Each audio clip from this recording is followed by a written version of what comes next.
여론으로 풀어보는 정치 이슈 폴폴입니다. 제 개인적으로는 너무 오랜만에 뵙게 돼서 더더욱 반가운 배종찬 인사이트 K 연구소장 모셨습니다. 안녕하세요. 안녕하십니까. 정당 지지도 먼저 네. 하시고 싶은 말씀, 듣고 싶은 말씀이 많아갖고요. 네. 바로 얘기 들어가겠습니다. 알겠습니다. 사족 빼고요. 예. 정당 지지도 먼저 좀 볼까요? 지난주에 정당 지지도가 상당히 많은 네. 언론에서도 관심을 조명을 받았고 특히 민주당과 통합당의 1, 2위가 바뀌었기 때문에 근데 지금 한 주 만에 똑같은 기관의 조사 결과는 보시는 것처럼 다시 민주당과 통합당이 다시 또 자리를 바꾼 상황입니다. 여러 가지 이유가 있을 텐데 네. 일단은 뭐 전체적인 총평 한 말씀 좀 듣고 싶어요. 이슈가 좀 전환이 됐다고 봐야 되겠죠. 그래서 우리가 지지율의 경우에는 1위다, 2위다 이렇게 표현을 하기는 뭐 선거를 앞두고 있다면 우리가 후보는 1위 후보다, 네. 2위 후보다 이렇게 설명을 할 수가 있을 텐데 지지율이 지금 표본 오차 범위 내에 있기 때문에 네. 경합하고 있다. 수치만 놓고 보면 이제 더불어민주당이 더 앞서는 결과로 볼 수는 있는데 경합하고 있다. 이렇게 보는 것이 박빙이다라고 보는 것이 이제 이 통계 분석상 정확한 표현이 되겠고요. 이렇게 되는 가장 큰 이유는 이제 그동안에 계속 부동산 기성전 부동산이었는데 예. 지금 이제 코로나19 재확산 조짐이 보이고 있거든요. 이러면서 또 광화문 집회에 대해서 관심이 많이 모아졌고 이렇게 이제 이슈 전환이 되는 겁니다. 또 한편으로는 지지율이 내려가는 것을 보면서 이 핵심 지지층들은 더 결집을 하게 되거든요. 예. 더 적극적으로 이 지지한다라고 의사표현을 하기 때문에 이런 경우에 이제 위기 국면에서의 지지층들의 결집으로도 볼 수가 있겠고 또 하나는 이제 이 조지 레이코프 미국의 저명한 언어학자입니다. 근데 이제 미국 민주당이 계속해서 선거에서 지는 거예요. 네. 그래서 이제 원인을 분석을 해봤더니 자꾸만 민주당에서 공화당 부동산 이야기를 하다 보니까 오히려 이 위기 국면에서 탈출을 못하는 겁니다. 미국 민주당이. 예, 마찬가지로 그동안 계속 이 부동산 이야기를 해왔는데 이슈를 좀 전환한 것도 코로나19 쪽으로 전환하게 되어진 것도 이 지지율의 변화를 가져온 원인으로 분석을 할 수 있겠습니다. 이게 민주당 입장에서 보면요. 뭐 제가 탓 그리고 덕 뭐 이런 생각을 한번 해봤는데 전과금 목사 탓, 네. 광복절 집회 탓, 네. 그리고 뭐 코로나 재확산 덕, 뭐 이거는 표현이 적절한지 모르겠습니다만 또 샤이 진보의 결집 덕, 네. 뭐 이런 정도가 좀 요약이 되지 않을까라는 생각이 드는데 맞게 본 게 어떻습니까? 요즘에는 이게 세 글자, 네 글자로 덕, 탓 이렇게 표현을 많이 하는데 네. 불과 지난주까지 미래통합당 지지율이 높을 때는 여당 복 이렇게 또 표현을 했었거든요. 네. 뭐 여당 덕 이렇게 표현을 할 수 있을 텐데 이번 조사 결과는 18일과 19일, 17일은 실시하지 않았습니다. 예. 그러니까 광화문 집회에 대한 평가 성격이 두드러지게 나타났겠죠.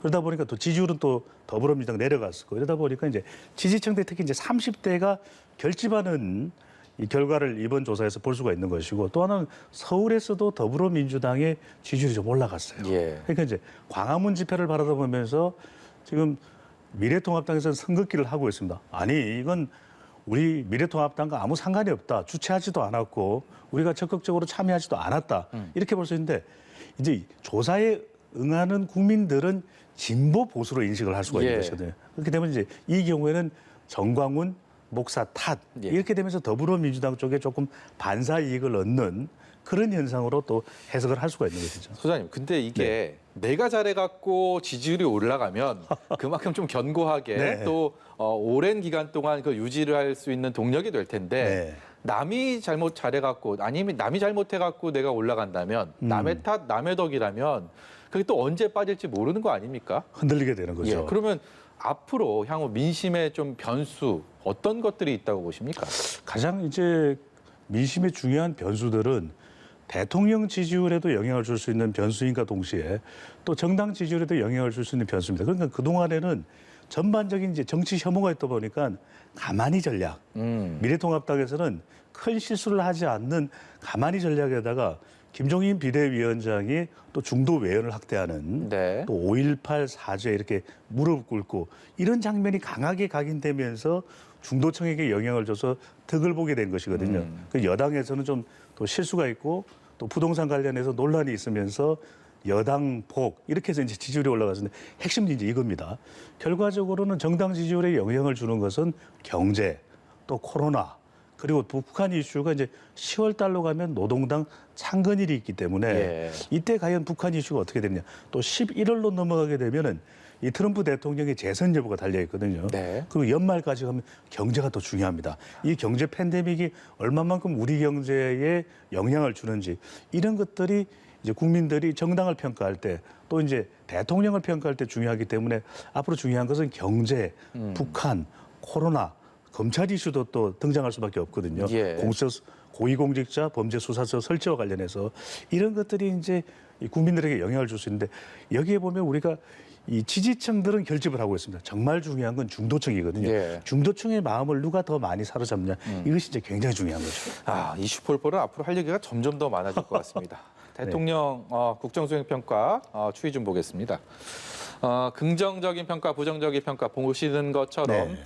일단은 수치상으로 저렇습니다. 긍정적인 평가가 조금 올랐네요. 뭐 이게 큰 폭의 변화는 아니지만 의미를 부여하자면 이 하락세와 상승세가 이렇게 좀 바뀌고 있다라는 네. 부분은 좀 주의 깊게 봐야 되지 않을까 싶은데요. 우선적으로는 대통령의 국정 수행은 큰 변화는 없습니다. 그러니까 대통령과 관련된 이슈는 뭐 이번 주 많지가 않았다. 주로 이제 정당 쪽으로 결집이 되고 특히 이 광복절 이 광화문 집회와 관련된 인식들이 많았다. 이렇게 평가를 할 수 있을 테고 지지율이 그래도 조금만 올라간 것은 위기로 인식을 하고 있는 것이죠. 마찬가지로 이제 대통령 지지율이 올라가면서 더불어민주당의 지지율도 올라가는 위기적 결집인데 이 부정평가는 크게 안 변했습니다. 예. 안 변한 것은 아직까지 부동산 정책 이슈는 상당히 대통령 국정 수행에 무겁다.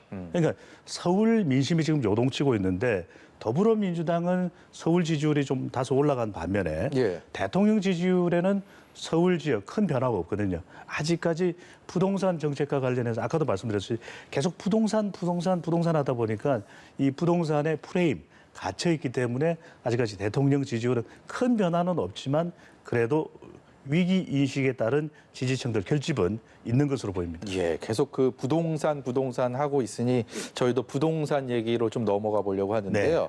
오늘 중앙선거방송 토론회 주최한 정당정책 토론회에서도 부동산 정책을 두고 여야 정치권이 격돌을 벌였다고 합니다. 이제 정부에서는 계속 부동산 정책들을 내놓고 있고 그것들이 어느 정도 효과를 보이고 있는지 모든 뭐 국민들, 여론들, 언론들도 다 주의 깊게 보고 있는데 거기에 대한 이제 향후 어떻게 이 부동산 정책이 영향을 미칠지에 대한 조사 결과를 좀 저희가 준비했는데요. 네.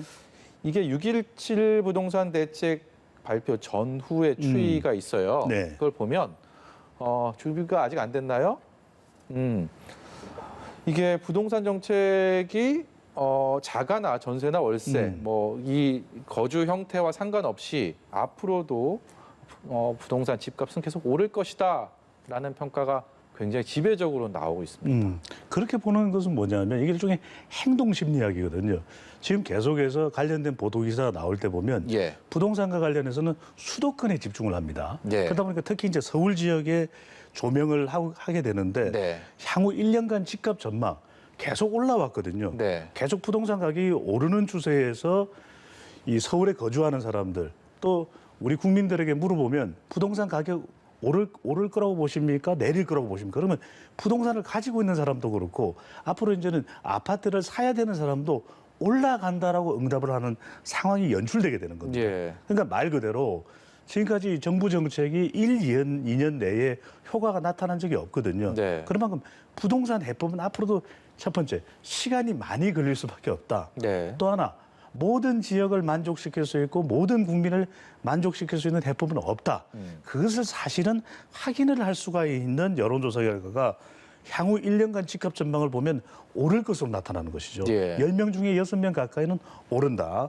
그리고 5명 중에 1명 정도는 변화가 없을 거라고 하지만 내릴 거라는 응답은 고작 13%에 불과하거든요. 네. 여기서 우리가 중요한 것을 발견하는 것이 이 부동산과 관련된 여론조사 결과를 보면 정부의 정책에 대해서 상당히 부정적으로 나타날 수밖에 없습니다. 네. 왜?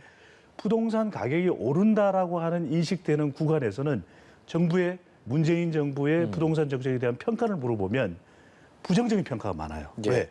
부동산이 올라간다고 하니까 우리 국민들은 부동산 가격 안정이라는 것이 수도권에서 특히 아파트를 사고 싶은 강남이든 강북이든 예. 마용성이든 마포, 용산, 성동이든 가격이 좀 내려가서 안정적이면 좋겠다는 생각을 하거든요. 그러다 보면 기대는 상당히 높은데 이 기대에 부응되지 못하면 예. 오히려 더 실망하게 되는. 그러니까 올리브의 기대 불일치 이론을 보면 정부에서 6.17 대책, 7.10 대책을 내놓은 이번에는 부동산 좀 효과를 볼 수 있겠다.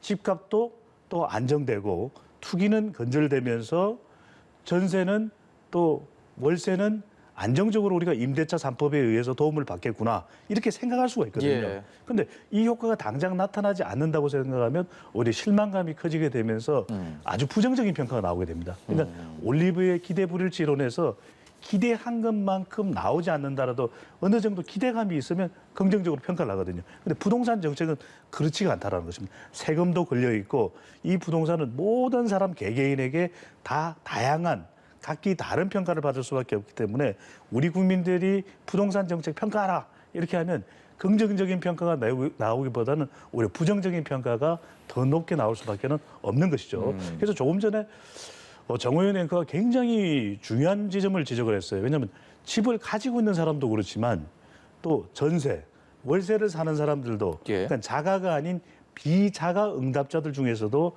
왜 이 부동산 정책에 대해서 부정적이냐. 집값이 계속 오를 경우에 전월세 가격에도 영향을 미친다고 보는 그렇죠. 것이죠. 그래서 이제 전월세를 주로 생각하게 되는 20대 또 30대에서도 대통령의 부동산 정책, 정부의 부동산 정책에 대해서 부정적 평가가 높았고 지지율이 빠졌던 이유가 바로 그것이 원인이 됐던 것이고 근데 이번 주 조사에서는 30대는 이제 회복이 됩니다.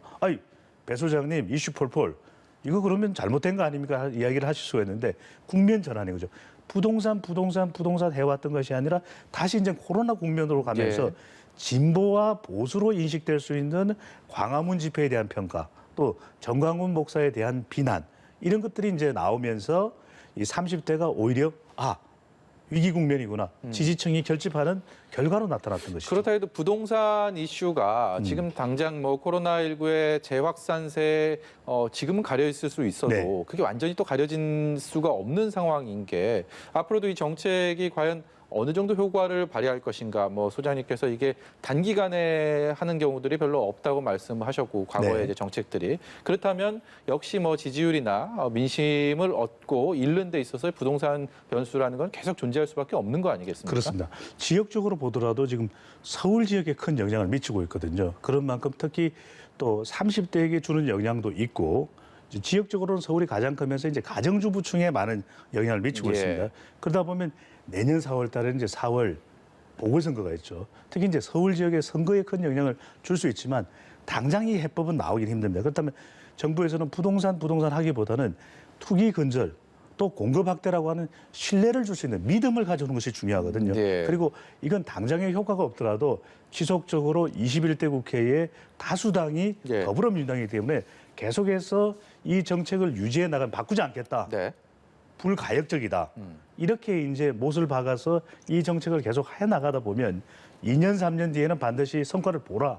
이렇게 해 나가고 기존의 현 정부가 강력하게 추진해왔던 검찰개혁, 공공개혁, 또 경제회복, 또 4차, 또 한국판 뉴딜 이런 것들을 계속 해 나가야 오히려 이 부동산에 묶여있는 국면들을 좀 탈피해 나갈 수 있는 돌파구가 될 수 있는 것이죠. 오늘 어느 주요 일간지 기사를 하나 보니까 분석 기사가 좀 올라와 있던데 이 청와대와 여당의 최근 뭐 지지율 동반 하락하는 그런 현상을 뭐 부동산이나 집값 상승 뭐 이걸 잘 잡지 못하는 이런 것보다는 주요 포털 사이트 댓글 이런 것들을 분석을 해봤더니 주요 그 부동산 정책 관련 공직자들의 언행이 일치되지 않은 것들이 오히려 좀 민심을 더 등돌리게 하는 가장 큰 원인이더라 이런 분석도 해놨더라고요. 바로 그 부분인데 이제 불신을 야기하는 것이죠. 그러니까 투기를 건절하겠다고 뿌리 뽑겠다라고 하는 정부의 정책에 대해서 누가 반대를 하겠습니까? 그럼에도 불구하고 공급 확대 방안이 나왔을 때 더불어민주당 여당 내에서도 반발이 나왔고 그다음에 청와대 수석 보좌진 중에서도 부동산 논란이 있었거든요. 이러다 보면 이제 국민들이 믿음을 못 가지는 거죠. 결국은 똘똘한 한 채를 가지고 있는 것이 더 중요하구나. 그랬어야 됐는데 네. 라고 생각하게 되면 정부에 대한 신뢰를 가지지 못하는 것이 또 부정적인 영향을 주는 것이기 때문에 그만큼 부동산이라는 것이 우리가 볼 때는 당장 내년 후내년에 집을 살 수 있는 제도와도 관련이 있지만 심리적인 요인이 상당히 큽니다. 그러니까 예. 믿음을 주는 것, 신뢰를 얻는 것 이것이 사실은 강력한 제도보다도 더 중요하고 더 국민들에게는 긍정적인 인식을 줄 수 있는 것이라는 것을 반드시 유념할 필요가 있는 것이죠. 네. 현 정부의 부동산 정책 계속해서 이제 나오고 있는데 그만큼 부동산 정책에 대해서 정부에서도 반드시 놓칠 네. 수 없는 부분이다라는 인식 때문에 그런 게 아닌가 싶은데 잘하고 있다라는 평가보다는 아직까지는 잘 못한다라는 의견이 여론조사 결과 보니까 3배 이상 높은 걸로 그렇죠. 나오네요. 이게 네. 앞으로도 그렇다면 그런 정책들이 계속 쏟아질 수도 있다 이렇게 봐도 됩니까? 어떻습니까? 그렇게 보지는 않아요. 지금까지 나올 만한 부동산 관련된 정책들은 상당히 많이 나와 있기 때문에 네. 우리가 이제 부동산 정책에 대한 평가 이유를 보더라도 긍정적으로 보는 것은 이제 서민을 위한 정책이다. 임대차 3법이 그랬었죠. 예. 또 집 마련 기대된다. 이제 집값이 안정되는 겁니다. 단순히 오른다 내린다가 아니라 안정된다라는 것. 근데 이제 부정적으로 가보면 말씀드렸죠.